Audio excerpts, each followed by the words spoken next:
Hello అండి, welcome back to our channel Andhra రుచులు by మల్లిక.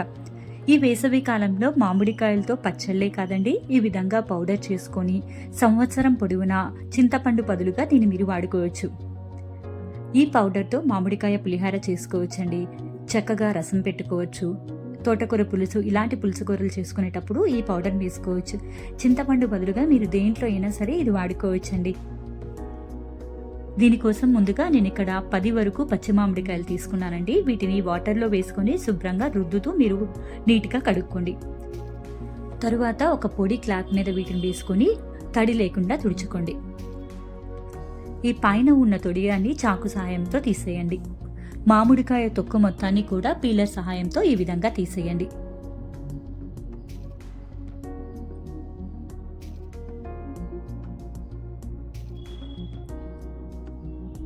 ఇదే విధంగా మామిడికాయలన్నింటినీ కూడా తొక్కు తీసుకొని పక్కన పెట్టుకోవాలండి. నేనైతే ఇక్కడ మామిడికాయలన్నింటినీ కూడా తొక్కు తీసాను కదండి.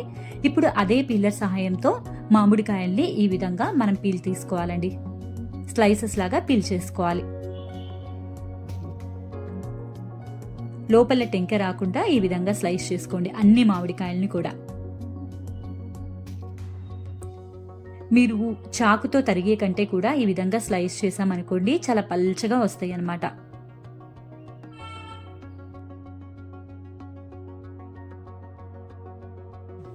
అన్ని మామిడికాయల్ని కూడా ఈ విధంగా పీలర్ సహాయంతో స్లైస్ చేసుకోండి. టెంకెలేమీ రాకుండా ఈ విధంగా స్లైస్ చేసుకోండి, సరిపోతుంది.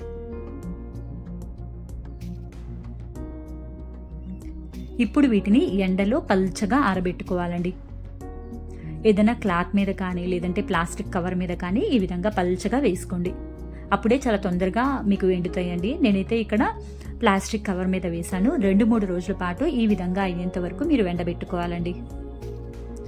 నాకైతే ఇక్కడ మొత్తంగా 3 days టైం పట్టిందండి ఈ విధంగా అవ్వడానికి. ఇలా బాగా ఎండిన మామిడికాయ ముక్కల్ని మిక్సీ జార్లో వేసుకొని మెత్తటి పౌడర్ లాగా గ్రైండ్ చేసుకోండి. మొత్తం ఒకేసారి వేయకండి, కొంచెం కొంచెంగా వేసుకోండి. మొత్తం ఒకేసారి వేస్తే మిక్సీ హీట్ ఎక్కుతుందండి, అందుకని ఆగి ఆగి మీరు గ్రైండ్ చేసుకోండి. నేనైతే ఇక్కడ కొంచెం కొంచెం గ్రైండ్ చేశానండి, మొత్తం ఒకేసారి వేయకుండా.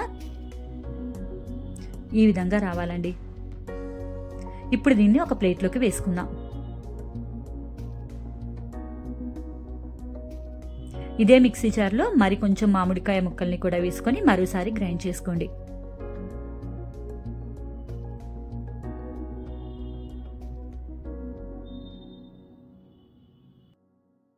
అంతే అండి, చాలా సింపుల్గా ఈ డ్రై మ్యాంగో పౌడర్ని మనం ఇంట్లోనే ప్రిపేర్ చేసుకోవచ్చు.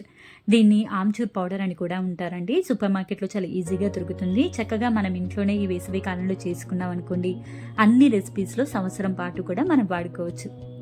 మీకు కనుక ఈ రెసిపీ నచ్చినట్టయితే మీ ఫ్రెండ్స్ అండ్ ఫ్యామిలీకి షేర్ చేయండి.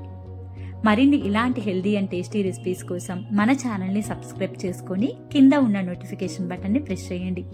Thank you all for watching us.